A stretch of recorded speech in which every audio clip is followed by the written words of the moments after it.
Hey guys, Andy or Cobra Commander TFW here to do a toy review today on DC Universe Classics figure Green Arrow, or Oliver Queen as he's also known, or also goes by the alias of the Emerald Archer himself. So, I will not go over the character's bio or anything because there's just too much and I will inevitably get something wrong and people will, complain. So, what I decided to do instead, before we have a look at the figure, is recommend to use some reading material. If you haven't read anything of Green Arrow, where you can get started and what is pretty good reading. So I started off with this. It is Quiver by Kevin Smith. Yes, his little picture has appeared. A very good book. This is basically the return of Oliver Queen Green Arrow after his death at some point. I don't know when, don't really care. Artwork is pretty good throughout the entire book. I'll just find you a nice picture. Yeah, that'll do. Yeah, really nice artwork. The only problem I guess I have with the artist being Paul Heister, I think. Yeah, Paul Heister. Apologies if that's the wrong pronunciation of his name. The only problem I have with it is a lot of the female characters look the same, especially since Black Canary and another character who I will not mention have blonde hair. It's quite easy to get them confused because they are drawn very similarly. It's a shame, but this is a good one. Following straight on from that, Sound and Violence, a direct continuation done by the same team, Kevin Smith and Phil. I may have said Paul before, I can't remember. So again, and then straight after that as well, Archer's Quest is another good one. It's just continuing the run, but I think, yes, this is done by Brad Meltzer. Again, another good Green Arrow book.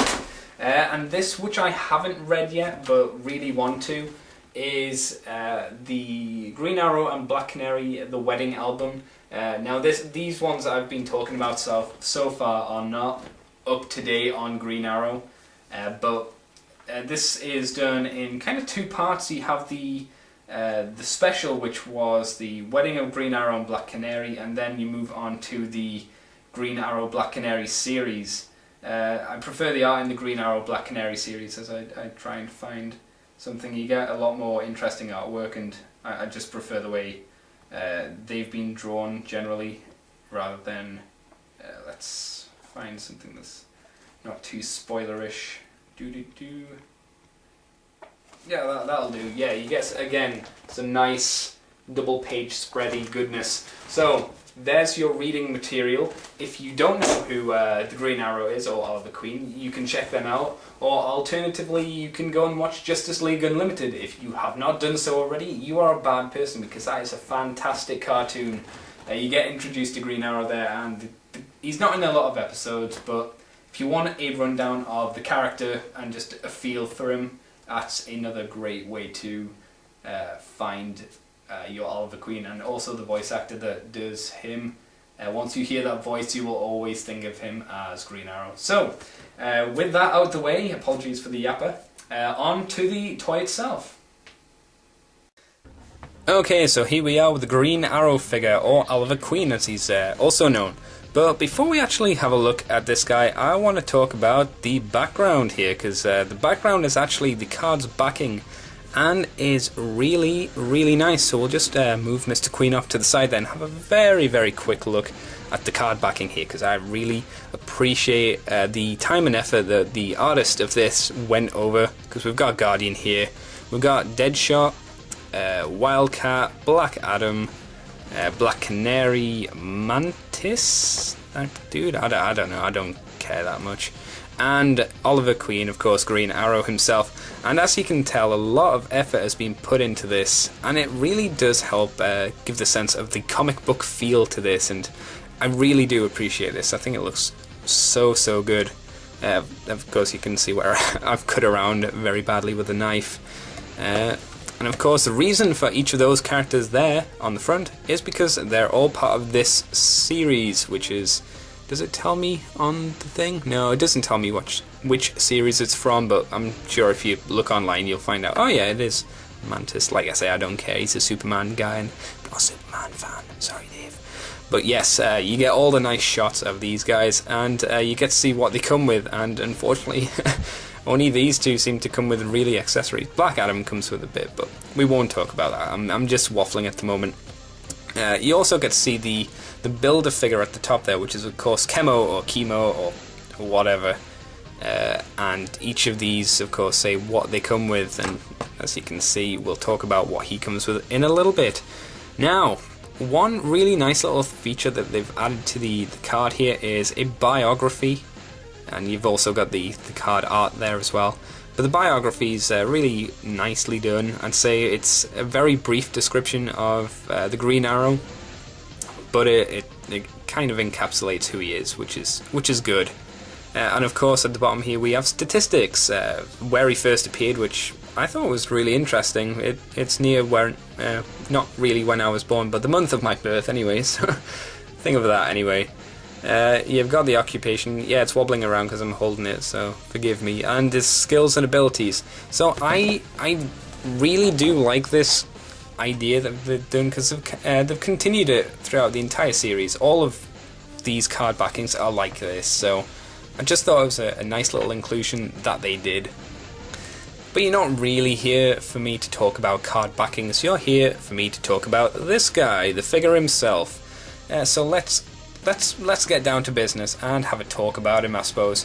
Before I go over the detail, because the details are really, really nice, we'll just have a quick talk about the articulation. For those who have never bought a DC Universe figure, for those who have, I apologise, but I need to go over it. We have a head twist, good, great, I guess. The arms move in and out, but mine are very stiff, and of course they move back and forwards. You've got a bicep swivel when the shoulder doesn't swivel.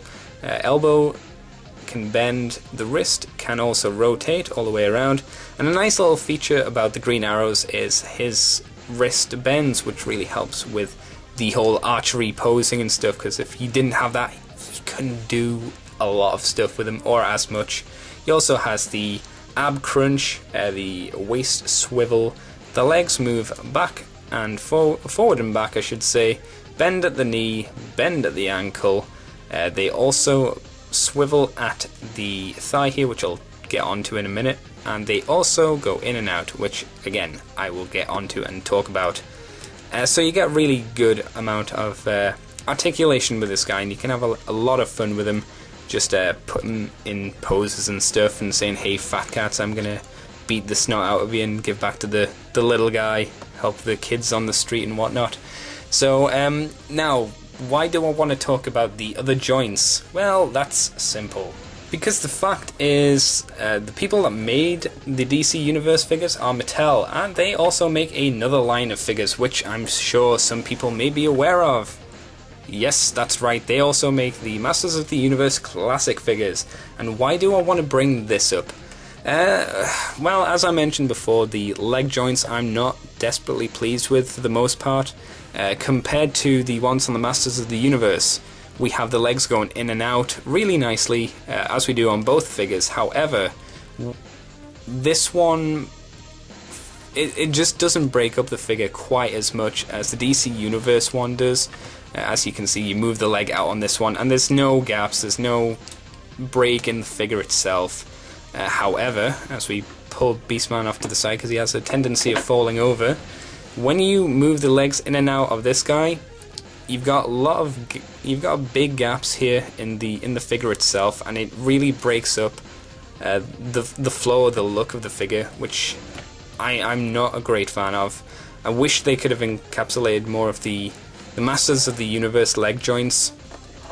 Whether that's just because the loincloth hides a lot of that, I don't think that's the case. I could be wrong though, but I don't know. I kind of wish they shared the same kind of joints.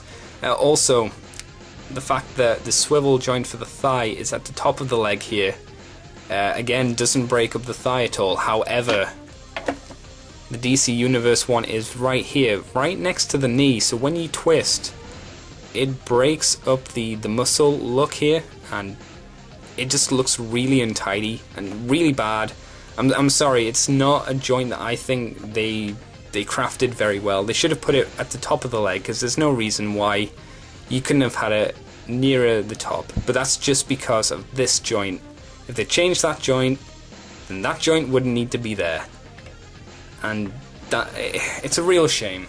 It's a real shame, because it's something that all of them seem to suffer with. Well, the male figures, the female figures don't really suffer quite as much. But anyway, with that being said, let's have a look at this figure in some closer detail. Not surprisingly, with the DC Universe figures, Green Arrow sports a fantastic face sculpt with a really good looking beard and mask to boot. Sporting a very similar body sculpt to most of the other DC Universe figures, he also sports some very nice costume details, such as the crisscross actions going across his chest, as well as the Green Arrow belt buckle. His quiver on his back also stores numerous amounts of arrows, however they are not removable, but do really look good, and looks like Mr. Queen here has a hell of a lot of arrows to go through before he runs out. One slight problem with the paint scheme, at least on this figure, are on the arms. It doesn't show up very well on my camera, but on his arms it looks like the poor guy's had sunburn. It's not a great detail, but I can kind of see what they were going for. However, it doesn't carry across to the underside of the arms, so when you look between the two tones, it's quite obvious. I think you can actually see it there where he's been sunburned. But he also does sport some nice Green Arrow gloves as well to protect his forearms and stuff from bow whiplash, or whatever that is called when the bow would hit your forearm. With a great looking sculpt and articulation to boot, Green Arrow can really pull off some interesting poses. All in all, Green Arrow comes across as a fantastic looking figure and a great addition to any DC Universe collector or fan of Green Arrow himself. And with that being done, we'll now have a look at the accessories, so bear with me as the camera is tilted down and probably blurs. Or not, no, oh well, fair enough. We see a nice collection of accessories, which is good because most of the DC Universe figures I have really don't come with an awful lot. So getting this figure was a nice surprise. We have a bow and arrow. Yeah, the arrow stuck to the bow, and the bow is always in this position because you can't pull it back because of the arrow. We'll get on to that.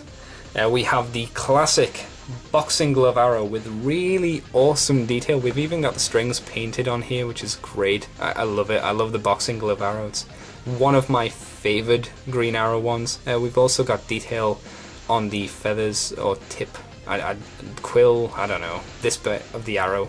I love this arrow, it's awesome. We have another arrow, of course, with little ball bearings on, I guess, but these would be attached with string, and you may be able to make out the string or not attached to them, but this of course is an arrow that would fire. The balls would split apart and type an enemy. Again, another nice arrow, another classic Green Arrow. We have the arrow.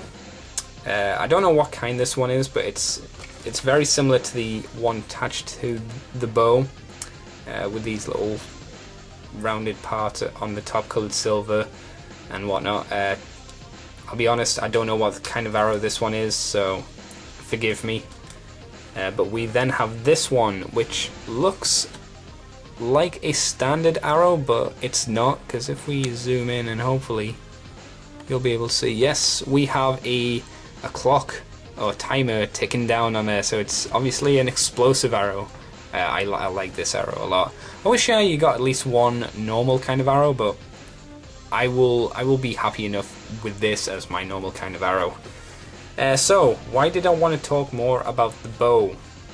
Simply because even though it's nicely detailed and you've got nice grip here and everything it's meant to do, the fact that this arrow is stuck to the bow means you cannot pull it back. It's stuck in this position all the time, and you're stuck with this arrow attached to it all the time as well. You cannot change it for one of the other ones. So that's kind of a downfall. You can't even have it so Oliver is pulling the bow back.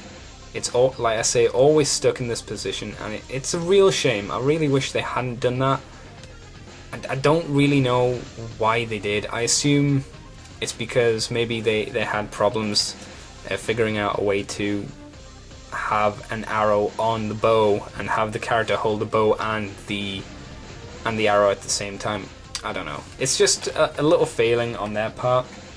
And the last accessory he comes with is the piece for the builder figure, and it's actually my favourite piece. It's the stand, and you may be saying it as I throw it on the floor. Why, Andy? Why is it your favourite piece? It's simple, because if Oliver is the only figure you want in the line, then you would have, say, a leg, head, torso, or something else. Luckily, if you just want Green Arrow, you can just have the stand, and the stand is universal. You know, the peg serves for any figure. So I'm really happy with this. I mean, I've got an arm for Calabac, I've got a crotch and head for Kilowog. Don't have any other pieces. No, I think that's it, but still, it's kind of annoying. Anyway, I think the accessories are a lot better for the Green Arrow than most of the other DC Universe figures, so I'm fairly happy with them on total. So let's wrap this video up. So Green Arrow, is he worth getting? Well, let's talk about it. Do you like Oliver Queen? That's the big question, and I think it's the question that most people should have before buying these kind of figures. How much do you know of the character? If you like the rendition of him in Justice League Unlimited, then you're fine, because that's pretty much the character in his entirety. That's who Oliver Queen is. Sorry, I'm putting his bass on. And this is the Oliver Queen. This is the Green Arrow that I know. I know there are classic Green Arrow fans out there, I'm sure, when he has no beard and his suit is basically just green pajamas. But for me, this is the Oliver Queen I know, and this is the suit I like. This is my preferred Green Arrow. So for me, I had to buy it because I love it. I really do. I think it's really nice design. See, as I'm trying to balance the arrows in his hand, this is the trouble I had while I was doing the posing part of the video. Anyway, yeah, buy the figure if you know Oliver Queen. I'd go for first maybe the trades. If you don't know who he is, if you don't know a lot about him, have a look at some of the trades I mentioned earlier on in the video, because they're good reads. And yeah, this is Andy, Cobra Commander TFW, with my first DC Universe figure review. Again, this was a new setup.